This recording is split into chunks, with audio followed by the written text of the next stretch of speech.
Hey! Aujourd'hui, je t'emmène avec moi pour découvrir comment j'ai réalisé cette décoration en origami et en perles, et pour percer les mystères de ce qu'elle représente, car tous ces éléments racontent une histoire. Est-ce que tu te douterais qu'on peut donner le statut de personne à la nature pour lui donner des droits? Mais avant de mettre le cap sur ces notions juridiques, commençons par créer nos origamis. Je te mets à la fin le lien des tutos que j'ai suivis. J'ai fabriqué plein d'animaux et même des éléments de paysage que je te laisse découvrir. Ces êtres vivants et paysages font référence aux droits de la nature. En donnant le statut de personne juridique à une espèce, ou un paysage, on lui confère des droits qui sont défendus par des gardiens. Plusieurs questions se posent alors. Est-ce qu'on peut donner des droits sans donner de devoirs en retour? Oui, c'est déjà le cas par exemple avec les enfants, qui ont des droits mais dont les devoirs incombent aux parents. Et est-ce qu'on peut donner le statut de personne à une entité non humaine? Oui, on peut citer les entreprises qui ont le statut de personne morale.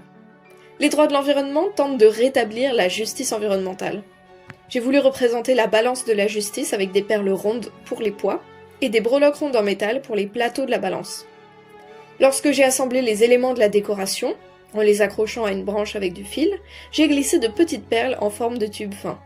Elles représentent le riz sauvage appelé manoomin, dont les droits ont été reconnus aux États-Unis en 2019.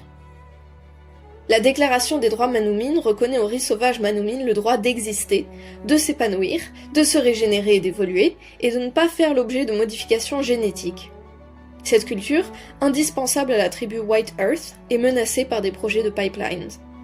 La décoration illustre aussi l'exemple de la constitution équatorienne et bolivienne qui ont, respectivement en 2008 et en 2010, reconnu la terre-mère, la Pachamama, comme un sujet collectif d'intérêt public, avec le droit à la vie et à sa diversité, à l'eau, à l'air pur, à l'équilibre et à la restauration, et à vivre à l'abri de la contamination.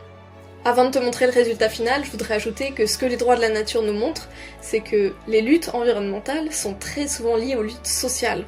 Préserver l'environnement et les droits humains est indissociable. En 2022, l'Assemblée générale des Nations unies adopte une résolution stipulant le droit à un environnement propre, sain et durable.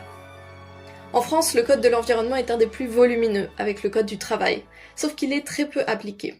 Alors, est-ce que les droits de la nature viennent compléter les outils juridiques déjà existants, ou est-ce qu'ils les complexifient? Et est-ce qu'il y a des contextes où les droits de la nature sont plus adaptés? Finalement, les droits de la nature sont dans la continuité de ce que le droit a toujours fait. S'élargir en incluant peu à peu les femmes, les enfants, les personnes en situation de handicap, les minorités, les entités non humaines comme les entreprises, etc. Alors pourquoi pas un animal ou une rivière? Je te laisse sur ces réflexions et voilà le résultat final.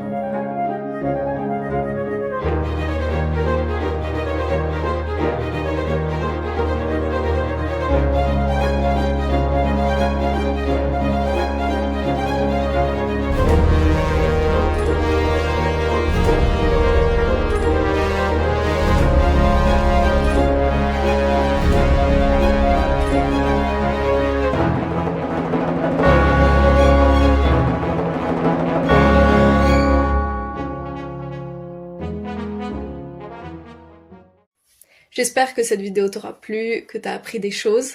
N'hésite pas à me poser tes questions en commentaire et à réagir si t'as été ébloui de beauté par la décoration. À très vite!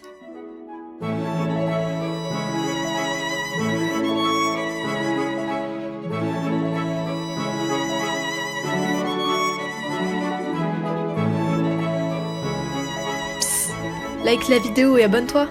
Merci!